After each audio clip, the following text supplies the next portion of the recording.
Halo, malam Jogi. Di mana Anda? Kantor nih.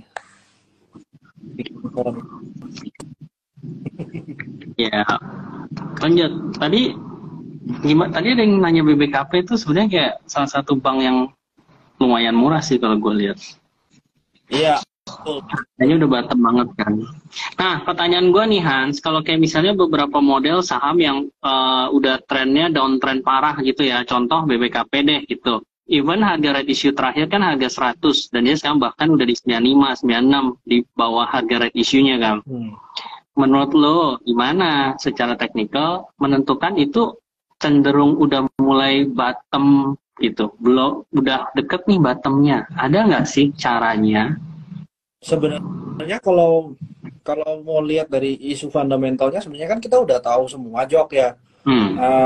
Dia bakal ada isu dia lagi bersih-bersih buku. Sebenarnya kalau Hmm. dari awal ya, dari notes yang gua punya Jok ya, itu mereka akan kelihatan good resultnya atau semuanya ini barusan kelihatan tuh tahun depannya Jok. Jadi gue apapun yang terjadi sekarang itu nggak akan affect Jok kalau di BBKP-nya. Tunggu.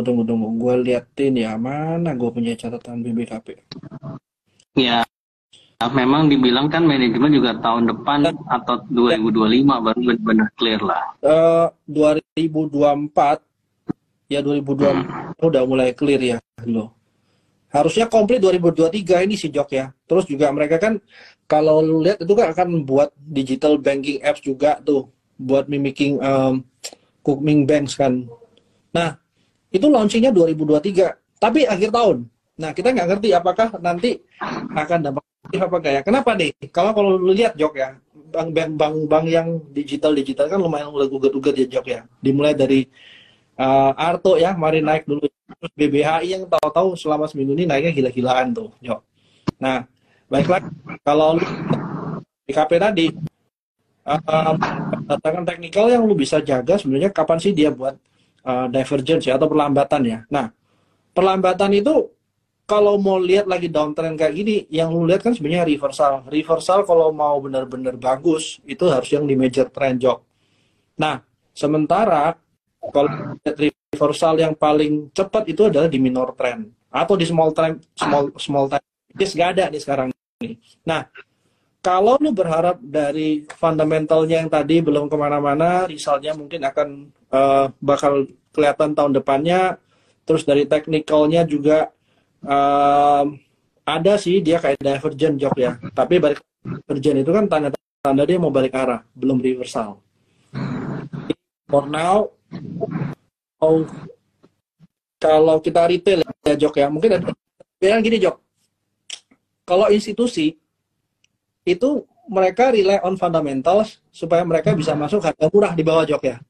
Ini pemikiran gua.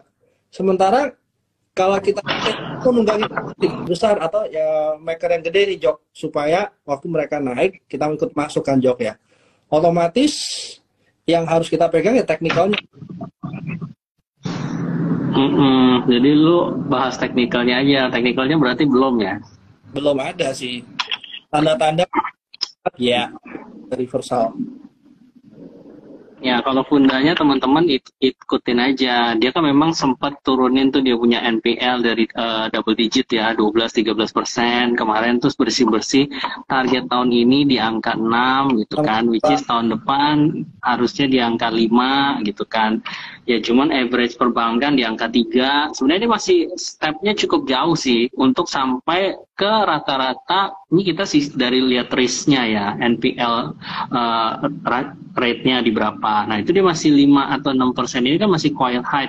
Mungkin kayak zaman-zaman CIMB dulu lah gitu. Kalau gue pikir tuh kayaknya di 6%-an. Nah, if itu memang ada perubahan di tiap kuartalnya atau mungkin ya setahun ke depan dia bisa mendekati average industri perbankan, mungkin itu baru ada satu trigger, oh ini udah cukup murah gitu. Kalau asumsi hipotesa gue secara fundamental ya begitu sih. Nanti mungkin baru kita lihat harganya masih di bottom atau ternyata udah rally. Kalau udah kali kan berarti ya kita lihat lagi lah valuasi wajarnya di berapa. Karena modal-modal gedenya kan semua masih di atas tuh istilahnya ya. Kita sebenarnya cukup murah sih. Jok, tapi aku mau tanya Gitu. kalau lu yang si ini BPKP Jok ya. Sebenarnya kan kliennya kan lebih masih ke yang Korean related ya Jok ya. Yang Hyundai lah, Ya. LG segala macam. Apakah mereka akan cuma monetarnya cukup? Ya, sebenarnya ekosistemnya udah lengkap kan. Kalau lu lihat kan, mungkin hampir di setiap event sekuritas dia punya bank dan lain-lain lah. Sebenarnya ya dia main safe dulu lah. Kayak lu misalnya kayak lu dagang ya, lu tentu berharap B2B dulu dong, benar nggak? Lu secure lu punya anchor buyer lah misalnya, lu yang bisa pasti ada kontrak jangka panjang misalnya, nah contoh gitu dong. Kalau retail Indonesia kan ya dia cukup ketat lah persaingan, jadi dia harus lihat lagi nih kayak segmentasinya apakah itu cocok buat dia, apakah sekarang waktunya. Nah, kan dia harus mulai dari yang paling tepat gitu, choose kan, itu strategi manajemen kan. Jadi kayak belum tentu lu ke retail Indonesia ternyata menguntungkan dia karena persaingannya sangat ketat dan dia nggak ngerti market Indonesia juga anyway, mungkin kan. Jadi ya sebenarnya kita lihat aja lah, yang penting dia udah ngerti ke B2B dan Korean related itu menguntungkan dia for now gitu. Ya, ya. Nah, Jok, kalau lu lihat tadi kan, kalau yang gua lihat Jok ya, sebenarnya kayak beberapa bank-bank gede terus atau LQ malah nggak seberapa jalan kemana Jok ya. Nah, yang gua lihat itu salah satunya kayak bicara tadi kan INKP sama Tekim tuh jalan lumayan jauh, lumayan kencang Jok. Nah, kira-kira ada apa Jok? Tahu-tahu dia bisa lumayan jalan hari ini. Padahal selama ini kan kayak tiap hari turun ya. Terus belum lagi topnya sebenarnya kan turunnya lumayan banyak Jok ya. Gimana tuh Jok? Nah, kalau misalnya ya mungkin teman-teman tahu lah teori yang sering dibahas, udah mau pemilu butuh kertas, cetak, flyer gitu kan. Ya, story itu apapun gini, harga teknikal dan fundamental atau news itu kan semua cuma cocok-cocokan aja kan. Ketika teknikalnya udah jalan, orang cari-cari newsnya apa? Oh, cocokmologi. Oh, memang trennya setiap pemilu kebutuhan akan iklan. Nah, iklan itu kan bisa digital, bisa paper. Nah, kebutuhannya meningkat.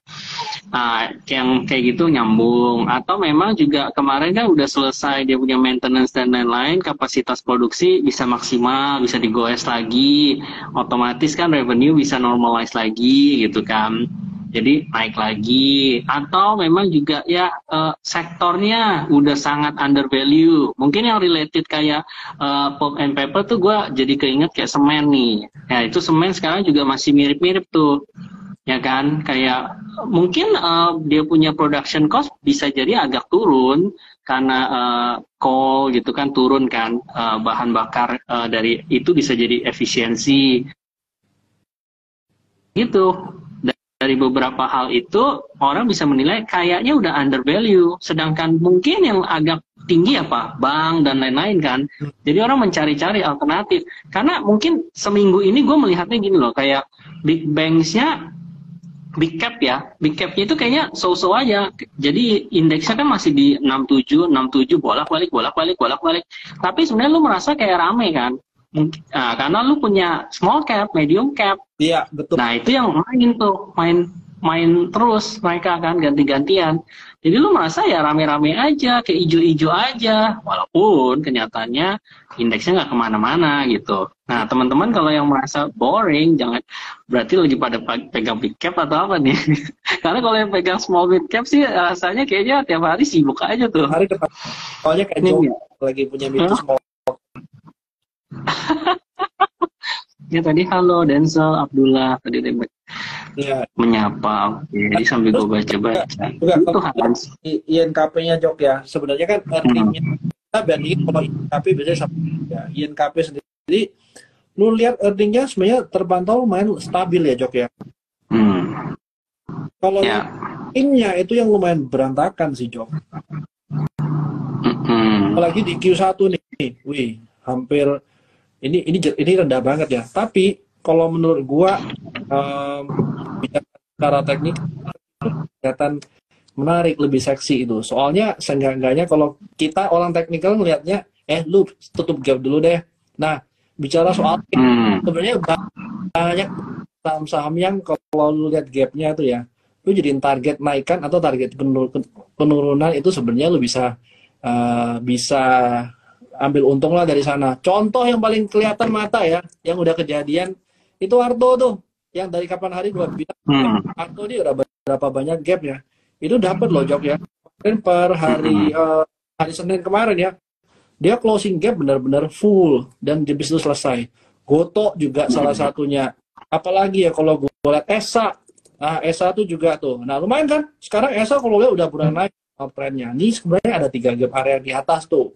Ya sekitar 660, 700, terus ada 790 sampai 805. Sebenarnya kalau kita mau bego-begoan aja Jok ya, dan memang fundamentalnya oke, ya lu taruh aja gitu. Tinggal kenanya kapan sih Jok? Berarti lu mau ini Hans, lu mau mencari saham-saham yang ada gap di atas gitu nih. Temanya mau begitu nih. Iya. Gue kasih satu topik nih ya, yang ada gap di atas nih. Nanti lu make sense atau enggak? Merdeka dong. Ya fundamentalnya ya. Lu lihat Merdeka, berapa gapnya? 3560, 3610. Ya kan? Tapi by today lu lihat harga nikel itu naik 6% kan kemarin. Ya. Jadi 22.000. Padahal sempat 20.000 something kan. Berarti secara nggak langsung sebenarnya harga nikel itu udah naik hampir 10%, ya kan? Average selling price yang Merdeka tahun lalu itu nikel di 18 ribuan. Jadi berapapun average selling price tahun ini, berarti kemungkinan di atas. Karena nikel belum sentuh below 20.000 lagi, belum sempat. Jadi kalau selama masih di 22, 23, ya hitung aja. Berarti kan naik goceng 5.000 dari 18.000 dolar. Berarti itu naiknya sekitar berapa tuh? 30%, ya kan? Nah, itu average selling price-nya. Kita baru bahas sisi itunya, kita nggak bahas sisi volumenya. Volumenya kemarin kan 2023 si Merdeka mau gencot tuh, dia punya capex 750 juta dolar kan. Itu kan salah satu yang bikin dia punya pendapatan juga naik di Q1 pendapatannya. Nah, tapi oke lah, karena mungkin ada beban-beban kan di akuisisi dan lain-lain. If kita lihat lagi, dia bisa efisiensi dari sisi mana sih? Apakah kita membayangkan kayak ya dia punya alat berat semua itu kan cost-nya itu lebih di batu bara, minyak gitu kan. Bayangkan Q2 ini udah berapa harga batu bara gitu. Apakah cepat atau lambat dia akan reflect ke dia punya efisiensi di terutama di production cost ya, dari sisi bahan bakar. If itu ada, oke, berarti bisa turun nih dia punya beban. Nah, tinggal hal-hal itu, oke, misalnya harga jual naik, volume bisa ditingkatkan, dia genjotkan, terus udah gitu beban turun. Nah, cuman sekarang tinggal apa? Tinggal sentimennya aja gitu. Sekarang mungkin sentimennya masih belum ke sana gitu kan. Cuman kalau dihitung-hitung rasa-rasanya ya harusnya Q2 or Q3 gitu. Itu udah mulai membaik lagi gitu kan. Kalau dipikir-pikir. Cuman memang dia kalau nikel sih memang supply-nya orang bilang kan banyak bos gitu kan, over supply sekarang ya karena smelter-smelternya mungkin belum benar-benar gimana ya jadi itu, dan pabrik-pabrik EV gitu kan yang belum full production gitu mungkin ya capacity. Kalau di China sih mungkin udah 30% semua pakai EV. Nah di Indonesia itu kan masih belum. Tapi ya kita lihat aja gitu dari sisi future-nya ya prospeknya masih sangat besar kan. Apalagi dia 70% oke, dia punya revenue dari nikel, 20% itu dari tembaga. Tembaga itu rare sih, dia agak under supply gitu. Jadi kebutuhannya akan selalu tinggi untuk solar panel karena dia paling efisien kan menghantarkan listrik. Jadi itu bicara MDK ini, lu melihat MDK sebagai nikel atau sebagai copper atau apa sebagai emasnya nih Jok? Nah kalau dari kesemua itu sebenarnya lebih ke green energy sih gua anggapnya. terserah lo mau masukin ke EV, dia kepake banget tuh tembaganya, nikelnya, nanti kan relate ke aluminium juga kepake. Tapi kalau lo mau ngomong ke solar panel, sebenarnya kepake banget copper karena dia paling paling menghantarkan listrik paling efisien, nggak ada bocor lah istilahnya. Nah itu kan di semua yang berbau listrik akan kepake, bahkan mungkin ya di turbin dan lain-lain. Ya, emasnya itu ya emasnya cuma sekitar 10-15% lah. Soalnya tembaga dan emas ini kayak dua lapisan yang biasanya sama gitu. Once lu korek tembaga ya ketemu emas biasanya gitu atau perak lah paling enggak. Nah hal-hal itu kan yang kayak ya proxy ke green energy yang lebih real gitu ya maksud gua ya. Sekarang yang penggunaannya luas gitu. Yang enggaknya kalau kita ngomong by 2030 something sampai 2050 something itu ada proyek jangka panjangnya lebih gampang dilihat ya Jok ya kalau untuk kayak EV-EV-an Jok ya. Nah mumpung sekalian nih dan mumpung sekalian kan lu ngomong soal merdeka segala macam ini kan tadi si Abdul MBMA-nya gimana tuh kok Jogi itu kan barusan IPO terus gimana nih? Nah kalau ya oke, maksudnya kan pilihannya lu kayak kenapa nggak beli MBMA aja, lagi murah juga, di bawah IPO juga. Di satu sisi kan mungkin yang gue pikir gini, general aja, nggak usah pusing. Kalau lu MBMA-nya naik kan MDKA lu juga sebenarnya dapat keuntungan, karena dia kan kayak porsinya 50% kan. Dan MBMA ini lebih relate spesifik ke baterai kan, sebenarnya end goals-nya dia adalah baterai EV lah gitu. Nah, memang harga waktu IPO dia cukup di price in untuk future value-nya ya. Harganya kan dia juga melihat ke depannya gitu. Jadi menurut gue sih kalau for now, daripada gue pusing MBMA-nya, gue cari yang big cap-nya. Karena kan ingat kondisi IHSG ini kan lagi di bawah nih, 6667. Sooner or later, kalau memang kita believe 66 ini support kuat lah ya, 6566 support kuat, kan dengan penurunan nanti suku bunga BI rate mungkin ya duluan turun, terus the Fed itu mulai flat, kan yang naik nanti IHSG ke 69 di drive sama apa? Big cap lagi kan. Nah makanya kayaknya sekarang tuh kalau mau cari yang murah, mungkin cari big cap mana yang murah gitu loh, hipotesanya gitu. Tinggal nanti ketika IHSG mungkin di akhir Q4 lah, kebiasaannya kan naik lagi gitu, Oktober, November, Desember. Ya big cap ini kan yang harus drive, baru kalau enggak IHSG mana mungkin naik gitu kalau small mid cap doang yang main, yang naik puluhan persen juga tetap nggak ngaruh kan. Nah that's why gue melihat cari yang lebih gede dalam arti turnovernya juga banyak ya. Nah jadi kan pilihan gue prefer di MDKA-nya gitu dibandingkan dengan si MBMA for now gitu. Nah ngomong-ngomong soal view itu, ya gue setuju juga sih Jok. Yang paling penting kan yang kira-kira size-nya lumayan matters buat fund-fund masuk ya Jok ya. Barusan kalau mungkin orang akan switching yang lebih murah atau lebih mungkin nggak big cap dulu, barusan kita ngomong mid to small cap-nya Jok ya kalau Jok ya. Sebenarnya kalau ngomong kayak MDKA, MBMA sebenarnya kalau menurut gua itu sebenarnya dia udah nggak kemana-mana lagi ya kelihatannya Jok ya, dari technical ya. Terus juga kalau mau dilihat ya waktu dia IPO kan nggak jauh beda tuh sama NCKL-nya Jok ya. Nah biasanya kalau kita pakai technical ya Jok ya, correlation ya seenggaknya kalau itu berarti kita lihat industri lah, satu jalan kan juga jalan di Jok ya, kayak properti dulu ya satu jalan ya, semuanya harus jalan ya, karena apalagi size-nya kecil juga ya Jok ya. Nah NCKL-nya ini sebenarnya udah lumayan turning loh Jok ya. Udah hijau ya. Iya. Ya, menurut gua kalau nanti NCKL-nya udah mulai running nih, udah mulai jalan nih, barusan mungkin MBMA-nya juga akan mulai jalan di Jok ya. Jadi ya anyway nggak ada salahnya masukin watchlist sih gitu. Ada kebiasaan juga Hans, biasa kalau lu ada IPO besar nanti yang relate to sektornya, nah sektor itu juga bisa main. Lu tahu kan, bentar lagi ada aman. Betul. Nah sektor itu akan main juga sih. Iya. Wah sikat tuh kata Karlim. Ya. Sikat yang mana nih? Nah, ini bingung nih kalau bicara sama Karel ya. Nah, ini bingung soalnya disikat barangnya Karel hari ini lagi wangi banget. Semua yang dia sebut tuh jadi uang gila. Ya, mau dari properti duit, terus kayak jadi duit, nggak tahu apa lagi besok jadi duit. Tapi yang paling penting jangan udah cuan-cuan terus tinggal bocornya kapan tuh ya. Karel ini kan salah satu analis CTO juga yang terbaik ya. SAMF-nya lu naik tuh, ya kan. Itu pom-pom barang lu, Jok, nggak boleh dong kalau gitu. Tapi yes. Karel kan pernah visit. Tapi gua setuju. Nah, kalau lu ingat, Jok, kemarin kan lu sempat tanya, mana target SAMF? Yang paling pertama udah kena loh. Udah kena loh. Mana?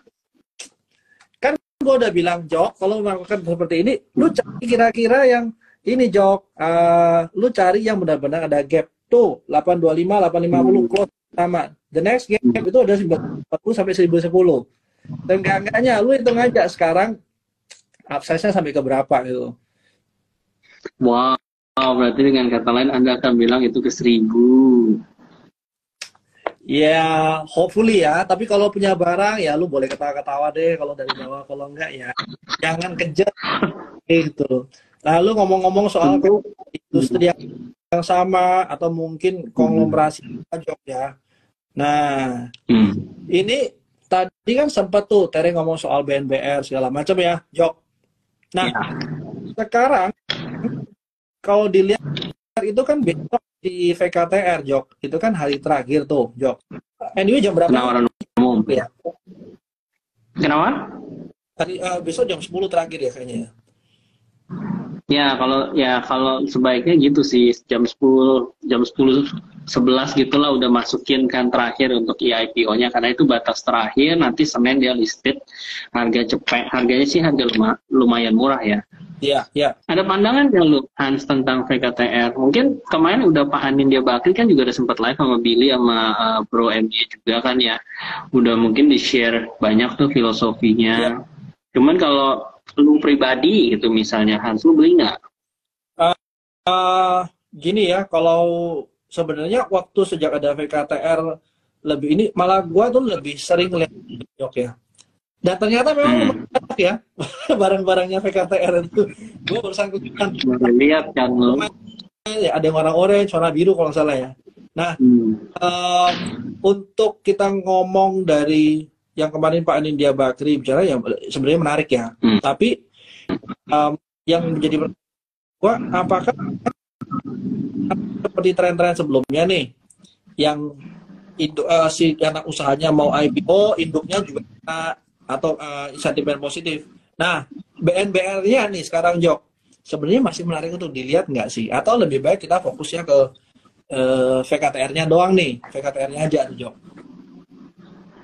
Kalau menurut gua sih, kalau misalnya ya target-target pendek kayak ke 70-an, seharusnya ada ya, apalagi nanti kayak misalnya kalau Wan sudah listing hari pertama, kedua, anggaplah masih arah terus ya kan, orang kan akan spek, ya udah gue mendapatkan exposure-nya di mana ya, di BNBR-nya kan. Itu pun udah mulai gerak sebenarnya loh, dari kemarin kan seperti low 60 kan, 57 terus udah bergerak. Nah ya masih ada harapan untuk orang yang apalagi nanti ketahuan, waduh gue dapetnya mungkin IPO cuma dikit nih, karena dengar-dengar kan udah oversubscribe kepala 2 something gitu ya.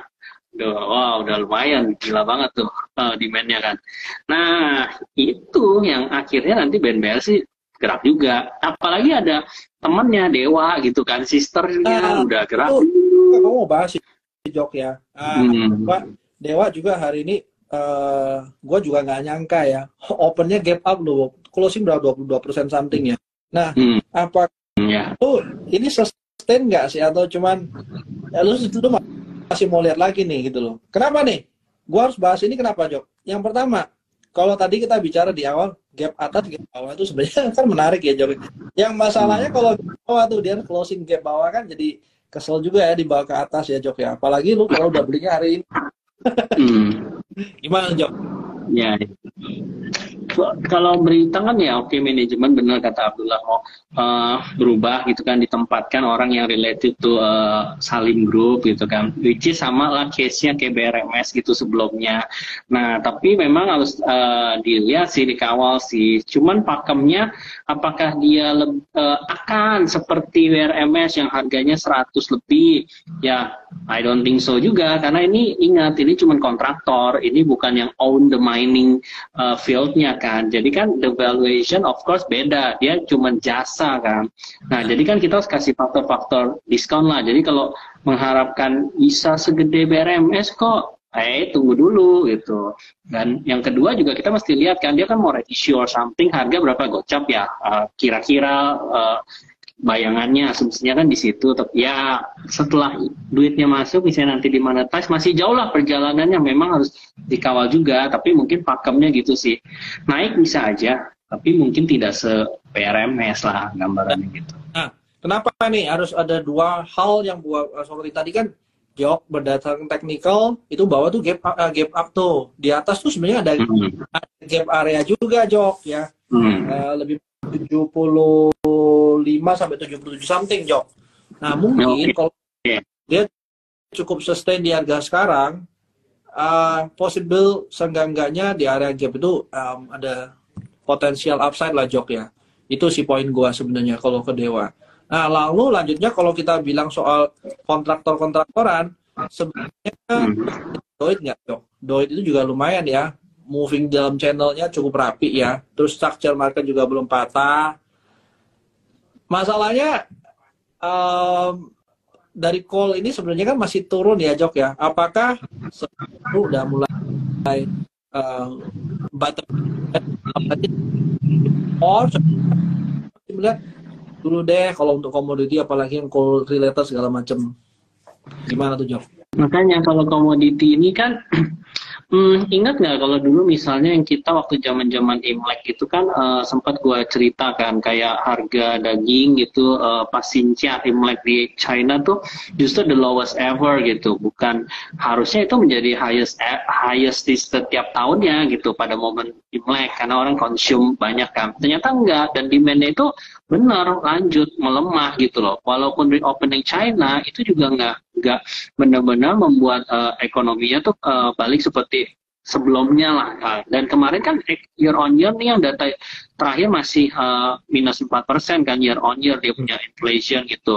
Daya beli masih lemah, akhirnya kaget kan kita karena Bank Sentral China akhirnya sampai harus turunin 10 basis point kan dia punya suku bunga demi menolong ya ini sektor salah satunya juga nanti relate ke properti ya, karena properti kan bobotnya gede ke GDP sana. Nah, itu yang selama demand itu masih lemah, ya jelas kita, terutama Indonesia ya, kita yang langsung ada direct impact, permintaan terhadap coal Indonesia ya ini masih belum akan signifikan gitu kan. Karena yang paling konsum paling gede siapa sih? Ya pilihannya cuma itu kok, China, India, ya kurang lebih gitu-gitu dok, negara-negara itu kan. Nah, kalau memang itu belum ada, ya gimana gitu, maksudnya orang akan nggak ada lah, maksudnya yang mau beli, pertahanin volume aja gitu intinya. For the coal company mungkin dia punya earning masih bagus kalau dibanding 4 tahun lalu gitu ya. Jadi dia mungkin bermain di ini strateginya, stripping rasionya diambil yang kecil gitu, diusahakan efisien ya kan. Walaupun harga bahan bakar sekarang udah mulai turun juga, untuk cost-nya sendiri oil turun ya oke. Tapi dia ya yang penting kita lihat volume sih. Jangan yang miss volumenya terlalu banyak dari target tahunan. Mungkin itu akan menjadi jelek untuk emiten-emiten coal ya. Gitu.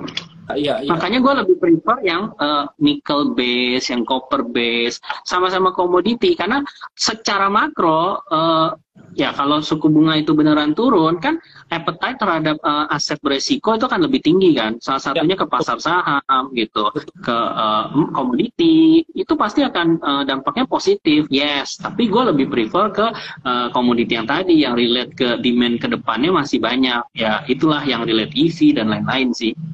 Oke.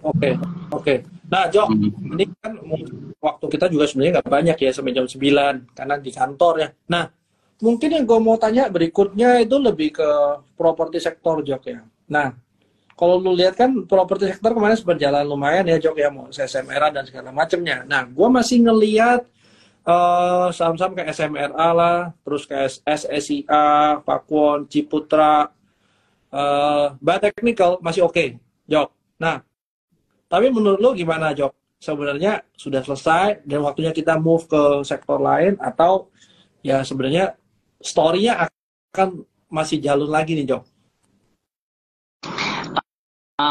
Ya, apakah itu udah jalan sesuai hipotesa? Mungkin sudah jalan, karena mungkin lu ingat juga yang pas kita sering bahas sama Billy kan, udah nggak tahu udah 2 bulan yang lalu kali kita sounding terus properti. Sekarang udah naik 20% lebih lah dari base kita waktu itu ngomong. Sebenarnya udah jalan. Jadi kalau lu bilang ada retrace, wajar banget ya. Kalau untuk uptrend yang sehat ya pasti akan ada retrace dulu. Nggak mungkin langsung hajar atas terus kan. Nah, tercermin di dia punya revenue apakah bagus atau enggak, itu katalisnya yang paling gampang tadi lah. Kalau suku bunga lu turun, otomatis kan ekspektasinya demand terhadap properti gitu ya, pembelian properti baru akan meningkat ya kan. Itu ekspektasinya, plus ya kalau memang pencatatan marketing sales yang 1-2 tahun lalu itu udah serah terima semua, lu bisa catetin revenue, harusnya semua bagus gitu. Jadi sebenarnya for now sih property sector kalau kita lihat year to date dia nomor 2 kan, yang performernya paling bagus. Nomor 1-nya tuh masih logistic and transportation lah. Di beberapa nama itu kan soalnya Bluebird, Asa gitu bagus ya. Nah jadi 2 ini mungkin ketiga keempat tuh consumer staples gitu, consumer yang masih positif, the rest semua merah gitu. Energi yang boncos paling banyak tuh sampai 22% year to date. Jadi ya harusnya itu masih oke lah. Kalau dibilang dia uptrend, ya harusnya masih dalam channel uptrend sih menurut gua sih. Iya, belum, ya dia tidak bergerak channel sih, Jok. Malah yang dari itu pergerakannya gue lumayan suka ya, apalagi yang ya, walaupun sebenarnya year to date lumayan tinggi juga sih, udah kayak 20-30%an ya, Jok ya. Tapi selama dia nggak patah ya kita nggak bisa ngomong turun nih ya, Jok ya. Nah, pas dari diskon to RNFI sebenarnya masih bisa nggak pakai diskon to RNFI kalau barang begini, Jok? Kan dia naik terus ke atas tuh, Jok. Otomatis kan ya bukan bisa nggak bisa dong, Hans. Memang selalu hitungannya begitu. Apalagi yang dihitung gitu kan. Sama mungkin ya diperhatiin aja project-project barunya ada lagi nggak gitu yang dia siapin, akan launching kapan, dia mau launching target berapa. Jadi kalaupun perusahaannya revenue-nya sekarang lagi bagus tapi lagi nggak ada project, ya dia sama aja bohong dong, lu mau jualan apa kan gitu kan.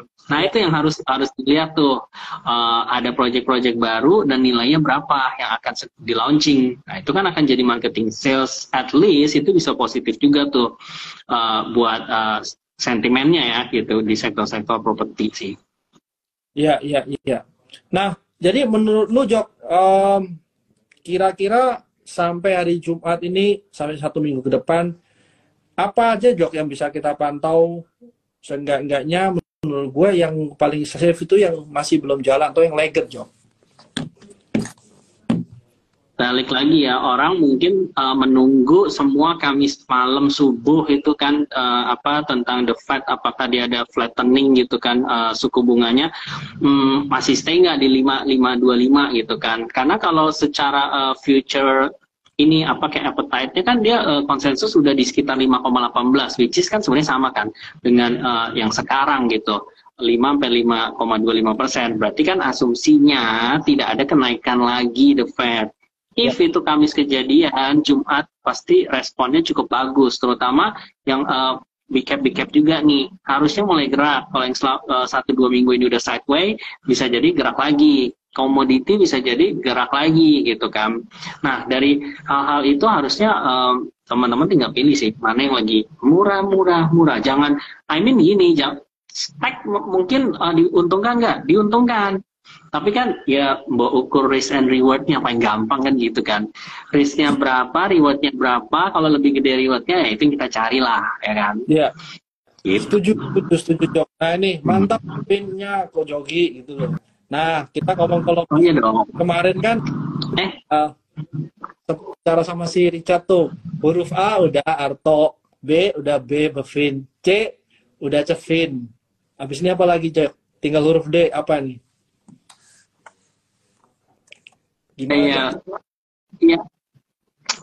Sebenarnya itu sama sih, karena Big Bang sudah rally, pasti ada momen turunannya kan. Multi finance itu kenapa multi finance-nya gerak spesifik, dia didukung oleh kenaikan otomotif kan. Ya, multi finance ini apa sih, kebanyakan kan leasing kendaraan roda 4, roda 2 kan, cuma itu doang. Teman-teman kan bisa pantau tiap bulan di AISI ya gitu ya, kayak data penjualan Gaikindo juga kan bisa dilihat tuh sebenarnya naik nggak sih pertumbuhan penjualan kendaraan. Kalau misalnya Mei, of course month on month-nya compare to April dia naik lumayan banyak gitu.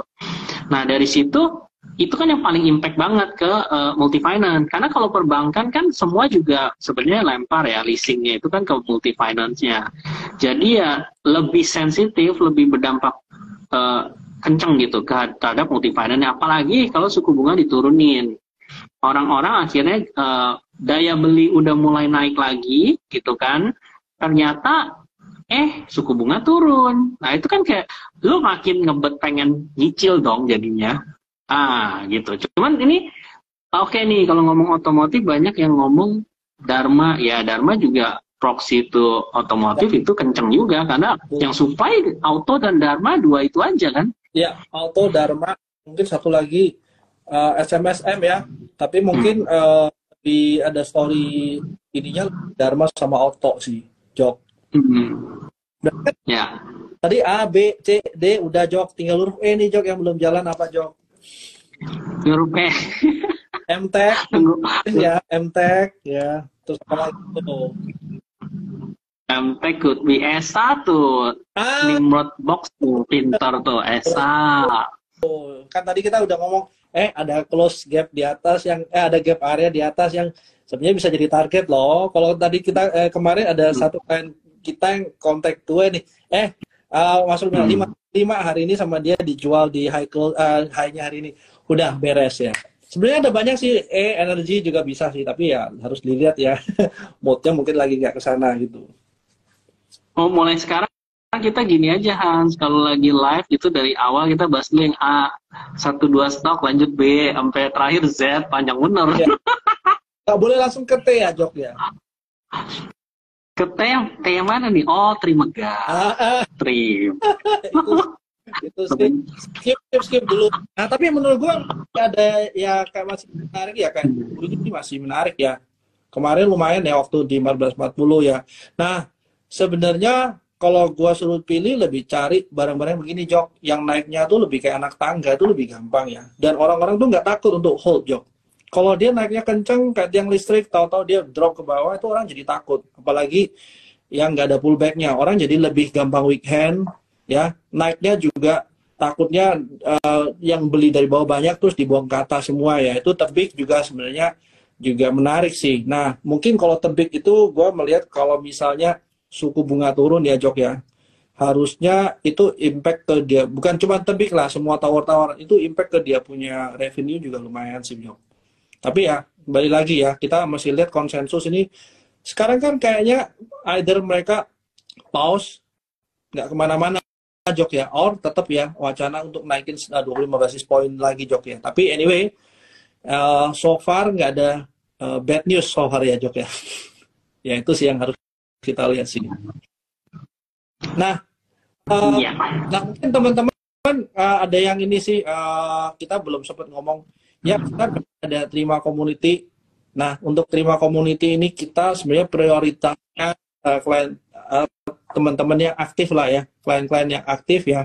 Nah, karena yang masuk itu juga kita harus invite satu-satu ya. Mungkin kita prioritaskan dulu nih yang lebih aktif, yang lebih ini sih Jok ya. Nah, kenapa? Karena kita takut kalau kita buka terlalu besar, ternyata kita nggak bisa handle cukup banyak. Kalau orangnya terlalu banyak juga takutnya pembicaranya melebar kemana-mana, nggak jelas gitu Jok ya. Nah, mungkin kita buka kerannya pelan-pelan sih. Makanya teman-teman kalau mau ikut ini register dulu aja di Google Form, nanti akan di-invite kok sama Dwiki sama teman-teman yang lain gitu mungkin ya. Oke, nah Sin udah jam 9, mungkin ada ini lagi nggak Jok yang lu mau sampein dalam berapa hari, minggu ke depan? Nah kalau dari gua dulu kali ya, kalau Hmm. Kita lihat biasanya itu kan dari IHSG itu memang bulan Mei ke Juni itu cenderung rebound si Jok. Nah, Hmm. ini kalau dari historical 10 tahun, gue sempat nemukan beberapa tahun itu si IHSG-nya di bulan Juni, minggu ketiga atau minggu 4. Nah, Agustus juga lumayan drop. Jadi kalau memang kita mau berkaca berdasarkan historical, sebenarnya teman-teman lebih safe kalau main jangan sampai diambil profitnya gitu loh. Kita berharap sekarang jalan terus jalannya lebih tinggi lagi. Dan sebenarnya kita kalau udah tahu uncertainty-nya lumayan tinggi, jangan lupa mungkin di TP sebagian atau semuanya dialokasikan sebagian ke apa yang kayak mutual fund ya Jok ya. Enggaknya parkir parkir dananya juga nggak ada rupiah kan ya. Atau mungkin obligasi ya Jok ya, kalau semuanya obligasi corporate kali ya Jok ya. Nah itu mungkin bisa discuss sama Jogi sama teman-teman Trimegah juga sih. Nah kalau dari Jogi gimana Jok? Apa aja Jok yang lu mau sampein? Ya, kalau misalnya di Juni juga kan tadi lu bahas Juni, akhir Juni kan akhir semester 1. Nah, biasanya juga performance dari fund-fund itu kan juga seharusnya cantik dong gitu. Nah, refleksnya kemana ya? Teman-teman lihat-lihatin aja yang bobot-bobotnya banyak gitu di fund exitnya mereka. Ya, beberapa nama sama lah big cap itu juga. Dan balik lagi ya, kalau memang marketnya turn bullish gitu kan karena Fed itu sesuai ekspektasi, ya incaran-incarannya saham-saham itu tuh. Udah, jadi harusnya sekarang nggak inilah lebih banyak faktor positif lah ya. Sekarang udah mulai beda nih dibanding Mei. Mei kan tonnya mungkin lebih banyak negatif, susah. Kalau sekarang tuh kayaknya udah mulai lebih enak marketnya gitu sih. Tapi ya untuk the short term lah, balik lagi kayak kata Hans, bukan berarti enak terus artinya enak sampai Desember, nggak juga. Karena momennya kan dia cycle-nya cukup cepat ya. Cuman gua rasa sih Syudhi, gua sekarang sih liatin si big cap ya sih. Pilih-pilih yang mana yang murah gitu. Ya, betul betul. Hmm. Ya itu sih Hmm. kalau dari kita sih teman-teman. Nah mungkin Halo Bu Dani, ada buka sedikit. ya mungkin Kok jadi banyak? sambil kita tunggu ini kali Jok ya, yang besok ya berarti ya. Nah nanti kita semuanya bagus berarti ya kita punya market akan mungkin lebih aman aja ya. Hopefully nggak akan banyak drop ya. Nah, gua lupa satu hal nih tadi Jok sebelum tutup nih. IHSG gimana? So far dari akhir tahun kemarin sampai sekarang, view gue juga masih nggak kemana-mana. IHSG masih akan ranging doang ya. Walaupun kalau sebenarnya kita ngomong view dari Fahru berapa 7.200 ya, 7.200. Jadi kurang lebih kalau kita ngomong 7.200 yang harus kita antisipasi kejadian apa sih gitu loh ya. Nah itu sih kalau dari gua sih. Untuk sekarang ya harusnya IHSG nggak akan kemana-mana sih, akan ranging aja. Just good harusnya. Oke, kalau gitu teman-teman jangan lupa yang mau join ke Terima Community silakan register. Yang paling penting teman-teman klien Terima aktif ya. Nah, nanti kita bisa ngobrol di sana, discussion sama Jogi, Glenn, Faru, Willy Noy dan lain-lain juga. Oke, Jogi, thank you Jogi buat waktunya. See you besok. Ketemu lagi mungkin sama Tere gitu ya. See you next week juga teman-teman. Oke. Ya, bye-bye. Thank you Hans, thank you teman-teman. Optimus Prime ya. Nah. Oke, bye.